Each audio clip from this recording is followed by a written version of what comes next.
If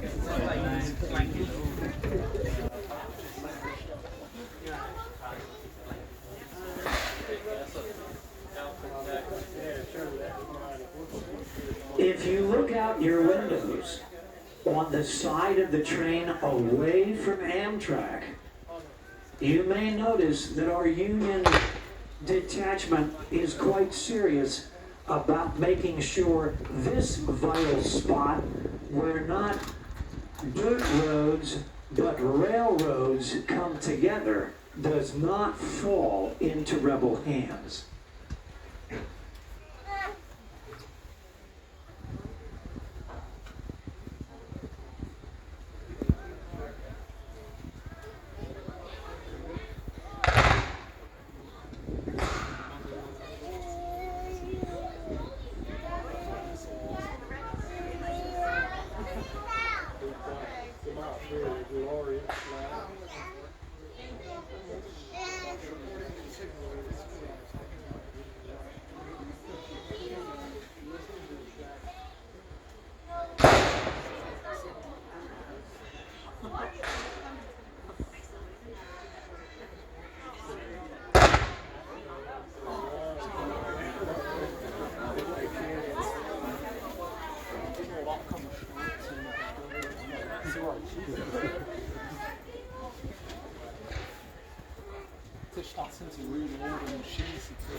For the youngsters among us,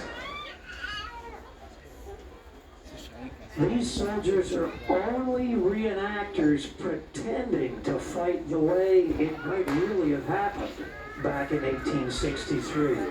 They're firing only blank gunpowder cartridges at each other.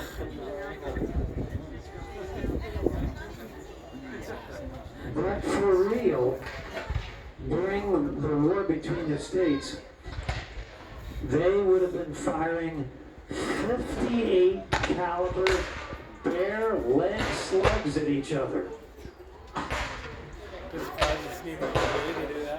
For those of you unfamiliar with firearms, a 58 caliber bullet is a really big piece of lead.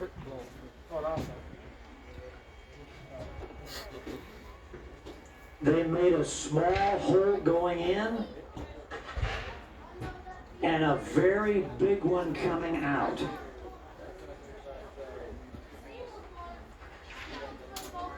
And those soft lead bullets account for much of the horror of the war.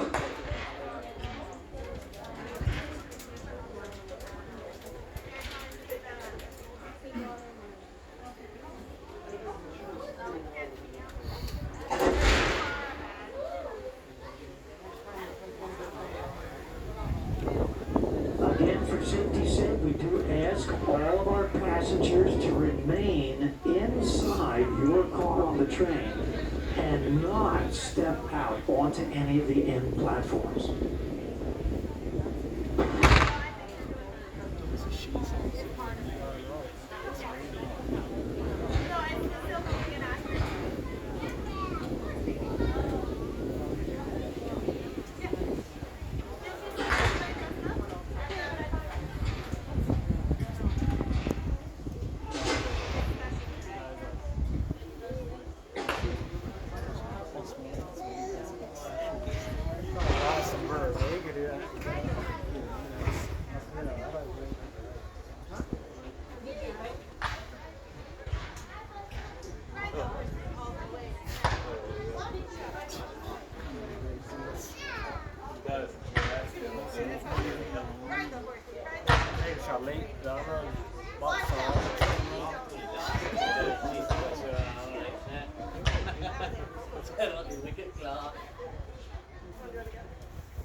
do that in mature gift for sure. But they shouldn't draw you and all that bullet rolling. What's the cat? He ain't all so she ain't got it shut.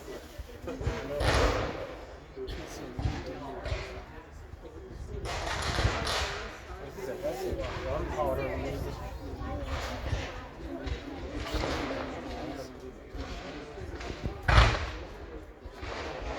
That's an 800 years. Yeah, I'll skip my school. I'm tripping around.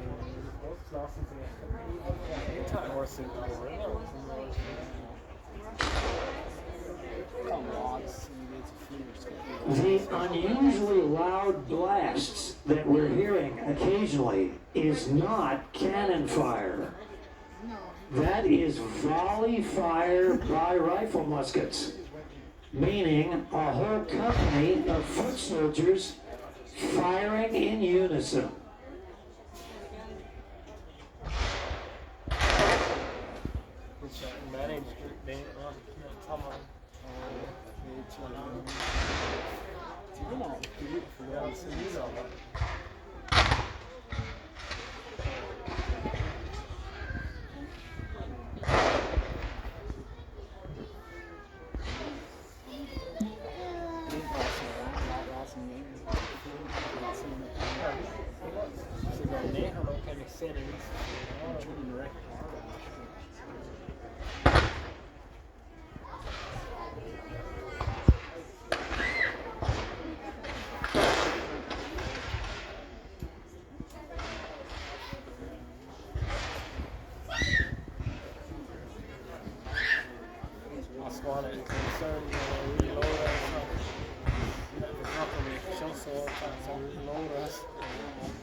You may have noticed that some of the rebels, parts of their uniforms may appear suspiciously blue.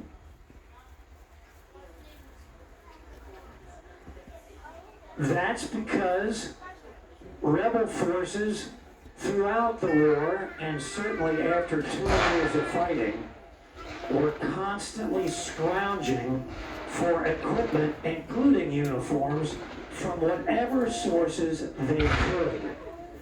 And oftentimes, those sources were captured Union Army supply wagons. So it was not at all unusual for Confederate troops to have, as part of their uniforms, bits and pieces, a forage cap here, a waistcoat there, a pair of kersey light blue trousers that were liberated, shall we say, from a Union supply train.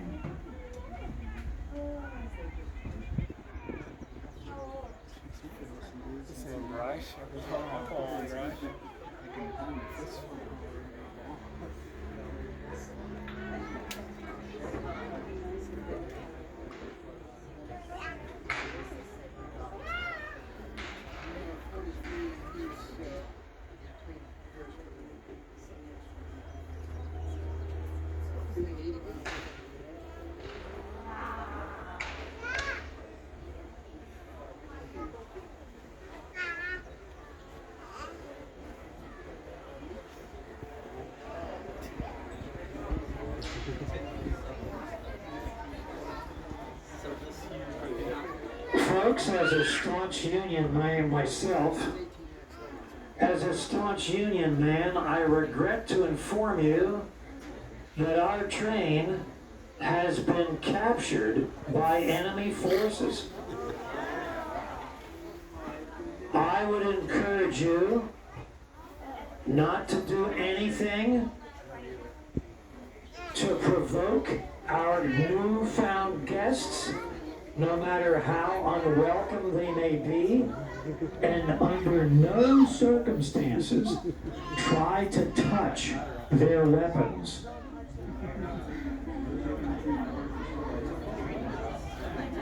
I've just been informed at gunpoint that this train is being diverted to Harper's Ferry, Virginia.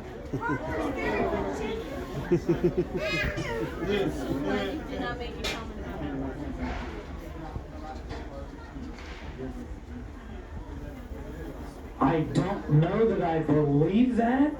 However, with his musket pointed at my chest, I did not think it would be a good moment to hold a debate with him.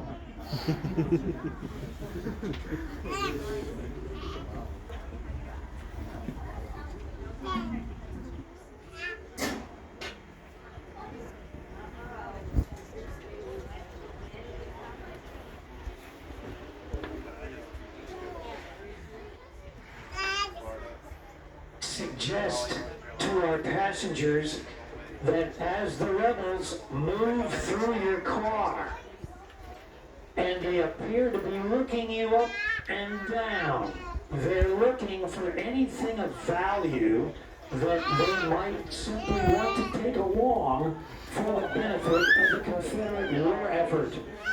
So I would encourage any guest, as the rebels pass through your car, please look as poor as you can.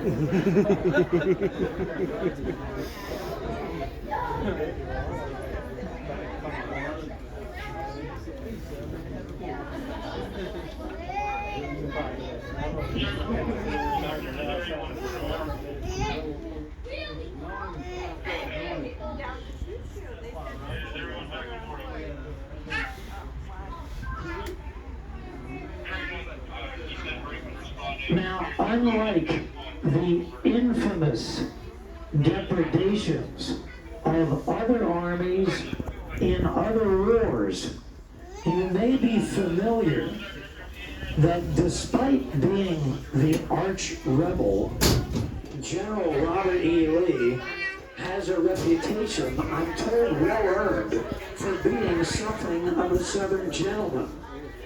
And I've read in the local papers that his soldiers have been strictly forbidden to loot in occupied Union territory, which includes our train at this moment. They've also been instructed, I'm told, that for significant acquisitions, they're in the habit of paying for what they take. However, do not consider this an opportunity to make your stay today a paying venture, because they will, of course, be paying in Confederate paper money. Let's just say the exchange rate in that medium is not particularly good. Although, all kidding aside, the value of the Confederate dollar and the value of the United States dollar did fluctuate wildly at times, up and down during hostilities between 1861 and 1865. It all depended on who was winning at that moment. And at this moment, things are not looking good for the Union cause.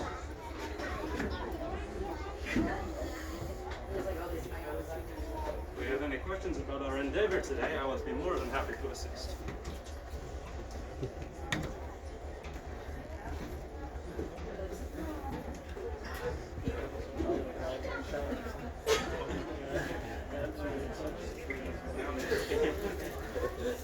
He's trying to shoot.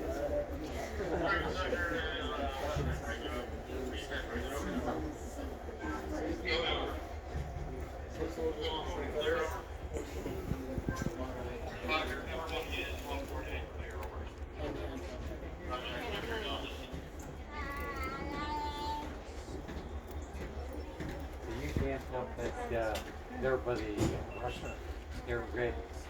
Yes, You ever? The arrow. Okay. That's my son's up there, John, Strasburg. You're close. You're close. Yeah. Yep, John's my little boy. You're very good friends with them. I'm actually looking for this event. Okay. That's why I figured I'd ask you. We're back at the camp, I believe, for plans for tonight. Okay. Yes, I know Chloe. I waved at him on the way down through. I called him when I was on the train. So, Yes. I think she should still be out there too. This evening is the next day, I believe. okay. Well, when I get off the train, then I'm gonna come down and get there. So. You'll see where we're all at. We have all the flies and everything right this second. That's what you can do. Yep. Okay. Our train is now part of the Confederate Army of Northern Virginia.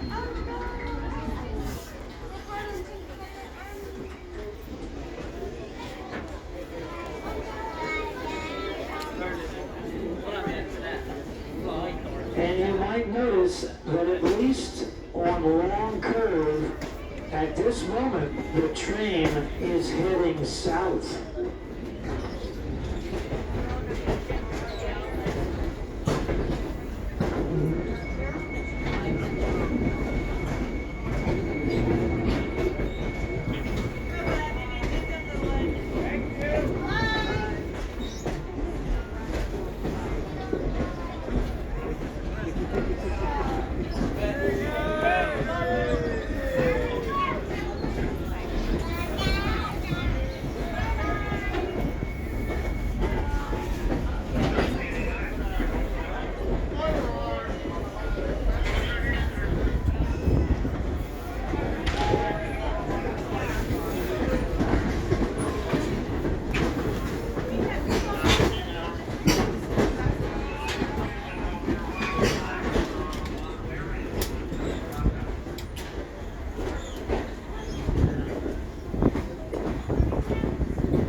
Civil War claimed as many lives as all other American wars before and since combined. That's from Bunker Hill all the way to Afghanistan.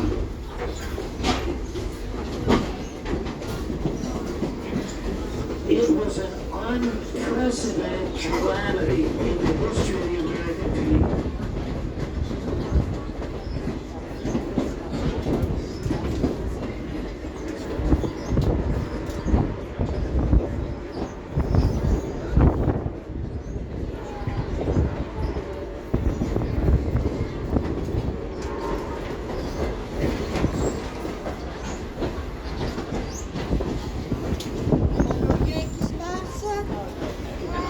Maybe, maybe not. Suspicious, sir. On summer I can't. vacation. Well, how many chin-ups can you make out of that? Not too many. I would strongly encourage when you get home, everyone to read President Lincoln's second inaugural address.